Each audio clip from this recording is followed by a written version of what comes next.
ताशी दलेक, सत श्री अकाल, आदाब और गुड मॉर्निंग।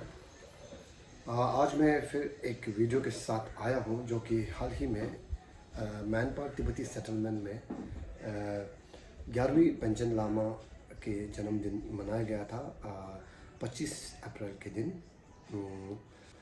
और आज मैं आपको बताऊंगा कि पेंशन लामा जी के स्थिति के बारे में, वो अभी कहाँ है कोई किसी को पता नहीं, लेकिन मैं आपको 10वीं पेंशन लामा के बारे में ज़रा सा बताऊंगा। इसके बाद फिर मैं 11 पेंशन लामा के बारे में बताऊंगा, क्योंकि 10वीं पेंशन लामा जो कि बहुत ही तिब्बत में बहुत बड़ा धार्मिक और राजनीतिक लीडर हुआ करता था।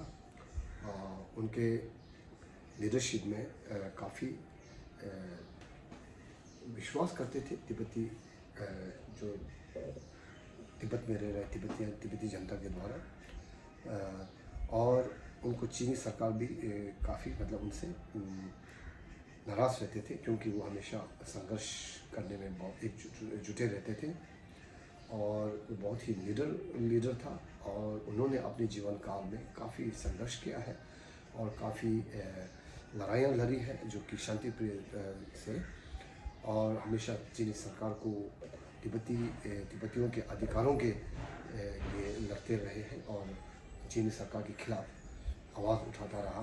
तो ये चीनी सरकार को बिल्कुल मंजूर नहीं था, क्योंकि उनकी लीडरशिप उनको बहुत चुभता था। तो उनको 1962 में, शायद 62 में उनको जेल भी कर दिया गया था, जो कि 15 साल तक वो जेल में रहे। और जेल के अंदर भी वो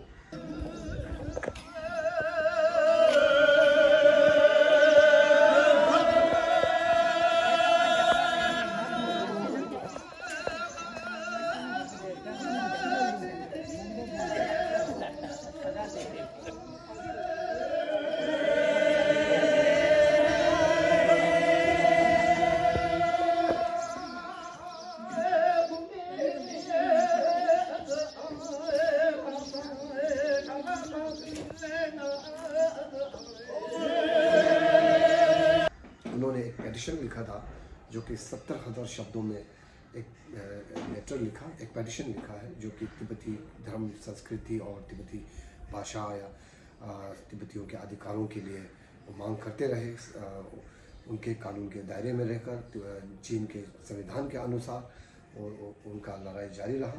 तो उसके बाद जब वो जेल से निकले, उसके बाद उनको हाउस अरेस्ट में रखा, जो कि हाउस अरेस्ट में जो कोई अगर तिब्बत में कोई भी तिब्बती उनसे मिलना अगर चाहते हैं, मिलना चाहे तो नहीं मिल सकते, खिलाफ है मिलना, और उनका दर्शन नहीं दिया जाता था। लोग उनको बहुत पूछते थे।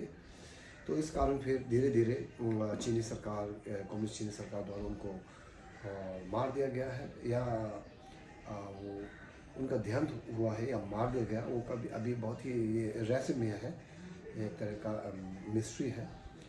तो ये अगर ये बात सिर्फ चीन सरकार ही जानते हैं, बाकी कोई नहीं जानता कि उनको किस तरह उनका देहांत कैसे हुआ।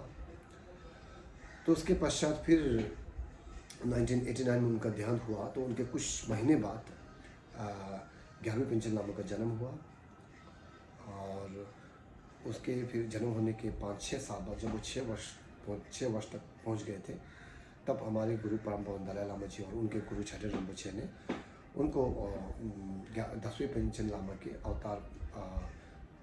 अवतार माना गया है, और रीइंकार्नेशन में उनको चुना गया है।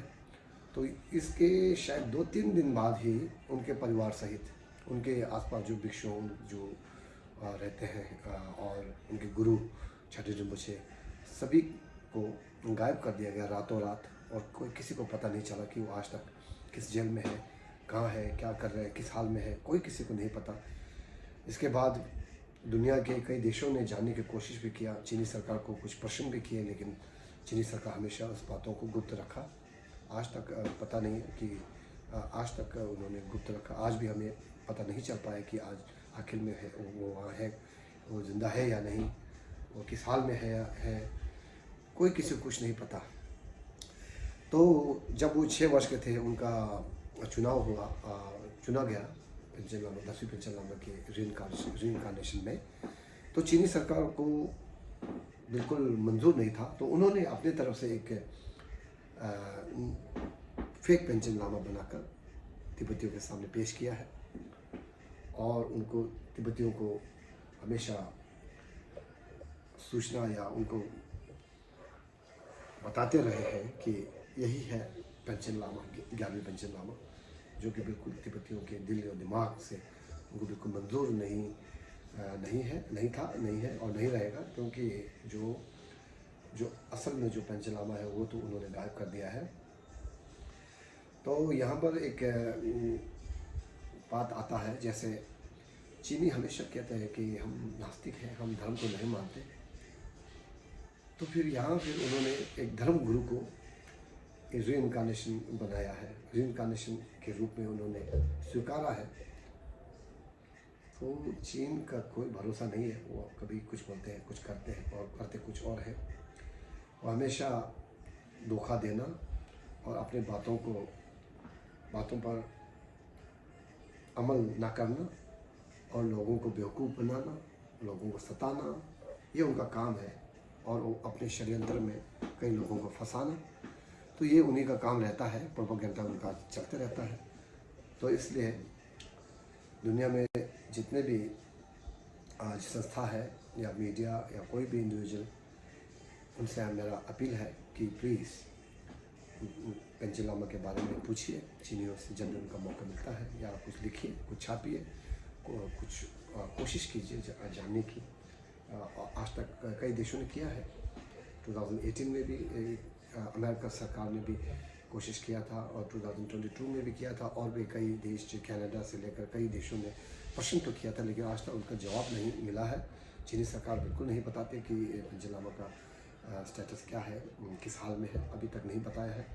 तो उनको बताने के लिए उन पर दबाव बनाया जाए, तो इसके लिए हमें आप लोगों का साथ चाहिए, जो कि आज तक साथ देते रहे, आगे भी साथ देने के लिए मैं आपसे अपील करता हूँ। धन्यवाद, थैंक यू।